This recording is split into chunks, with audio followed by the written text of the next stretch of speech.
Hey everyone, what's going on? Thanks for tuning in to Relevant Jukebox, and welcome back to part 2 of my vinyl collection series. I'm going to continue moving along with my collection here, 10 random records at a time. And if you happen to miss part 1, I will leave a link down in my description box below if you want to catch that before this video. So without further ado, let's hop right into these records here, starting off with one from Run the Jewels 2. This being my favorite Run the Jewels record so far. I do think they are 2 for 2 on the singles with Run the Jewels 4. I mean, Ooh La La is like amazing. It's like Wu-Tang on steroids. Here's the gatefold of the record here.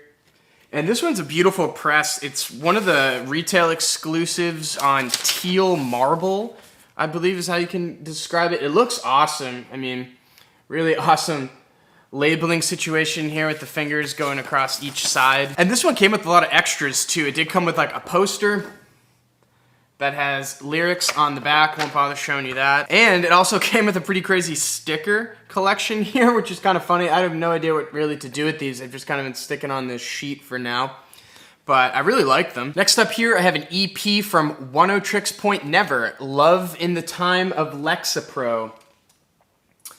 So this is a cool little 4-track collection. Nothing too special from Oneohtrix on this one over here. Seems like there was some leftovers and reworks from Age of. And why I did pick this one up though, there is a feature from Alex G on here of all people reworking the song Babylon. It's just a black vinyl. And I actually think his rendition of Babylon is better than the original rendition from Oneohtrix, believe it or not. And I'm really glad to have a vinyl copy of that. But yeah, I mean, Oneohtrix Point Never just kind of has his hand in everything nowadays, having production on that Weekend album, and now he's on the Moses Sumney record too. It's pretty crazy. Moving right along here, I have a pretty common record, but you know, it's a classic. Fleetwood Mac's Rumors. This is just an album that I think everybody should have in their collection. I picked this up at a thrift store, as you can see. I still got the sticker on it for like $1, and it is pretty badly damaged. It's got like some water damage on it, but you know, the record itself is mint. It plays and sounds really nice. I'll show you here. It's just nothing too special, but I do like the labeling on these old Warner Brother releases. But yeah, the media condition was pretty good, so I figure for $1, and I own the track Dreams. Yeah, of course, I'm gonna grab that. And it actually came with one of the original like fold-out poster lyric kind of insert sheets, which is cool. So yeah, for $1, I mean, how can you go wrong? Next up here, I have Ceremonies, Violence, Violence. I love this record. I really enjoy Ceremony when they were a thrash band. Even their stuff on Roanoke Park and Zoo is pretty classic for modern day punk, in my opinion.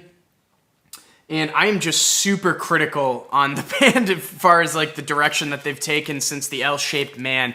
And that is only because it's coming from a place of just deep, passionate love for older records like Violence, Violence over here and Roanoke Park and Zoo.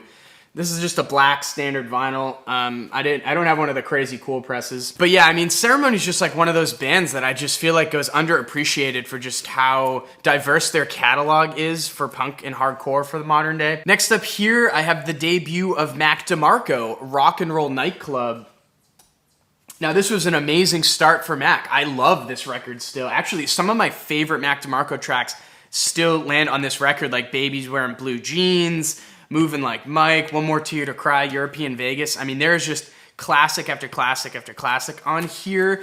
More like the darker, dreary days of Mac DeMarco even, and, you know, with his vocal manipulations on this record. This is just the standard black one. I wish I had that green translucent pressing. That's really hard to track down, but that goes for like crazy money, so I just settled with the black one. And this is actually a first pressing. I know that there is a second or maybe even third pressing of this by now that's on black. I'm pretty sure this one's the first one because it came with this poster here of Mac.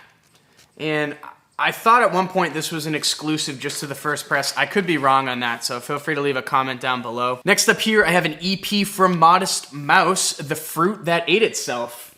You know, Modest Mouse, classic band from the 90s. Love this EP here. At one point in time, there was, you know, some of my favorite Modest Mouse material was on this EP. I guess I've kind of like shifted my thought process since then.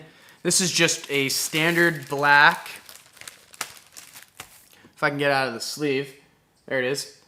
And, you know, you got some great tracks on here, you know, a little bit more experimental even for the band, and a lot of it is kind of like noodling around a little bit, but, you know, there's some great tracks on here. Next up, I got a classic rock album from the 90s from Built to Spill, Ultimate Alternative Waivers. Now, I love this album a lot. This record here was my introduction to Built to Spill. And this record's done a lot for me, actually. I mean, I've made friendships over this record. I've strengthened friendships over this record. I mean, I love this record. It's pretty great. And this is the first time that this was issued on vinyl. This is a Record Store Day exclusive that was numbered right there out of 5,000. And it's on like a translucent gold, which is pretty cool. And I remember like waiting outside on Record Store Day to grab this because I love this album so much.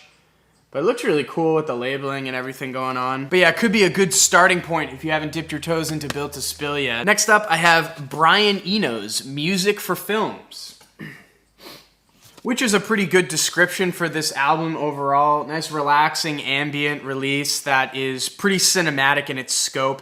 I ended up finding this at a record store in Salem, Mass, and it was for a really good price, and I ended up striking up a conversation with the shop owner because he saw it in my hand, and I hadn't heard this record yet, and he was like, oh, I really think you should get it.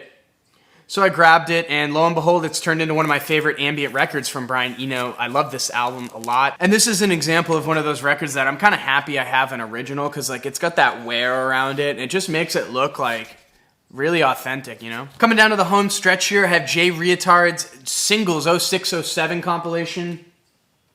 Now, this is my favorite Jay Reatard release overall. I do think his best tracks land on this album here. Check out this gatefold. Really cool. And yeah, I know this is a singles compilation. A lot of fans will argue Blood Visions as his best work, but I still think his best tracks land on here. I love this collection of songs. It's really fun. And he is the garage rock king, in my opinion. This was on In the Red recordings. This is just like a standard black pressing. And yeah, I mean, if you haven't dipped your toes into Jay Reatard, highly, highly suggest it. I would start with this singles comp right here.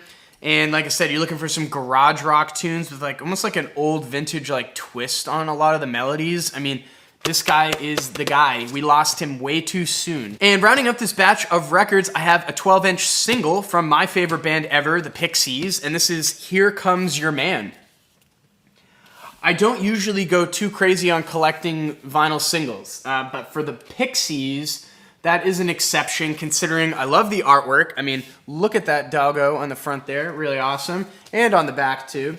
But this also has some classic Pixies B-sides on it. Like the third track is Into the White, and that is just like a fan favorite, kind of like a secret fan favorite if you hadn't heard it. Here's what the record looks like. You know, I love the labeling, how it's got those like pearls on it, pretty cool.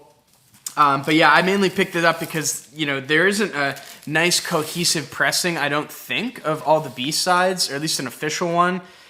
So yeah, having Bailey's Walk on here and the UK Surf version of Wave of Mutilation, highly suggest seeking out this 12-inch single if you're a Pixies fan. So yeah, that's going to round out part 2 of my vinyl collection. I hope you guys enjoyed the records, and I will be back soon with part 3. And as always, thank you for watching, guys. If you want more content from me, make sure to hit that subscribe button. Peace.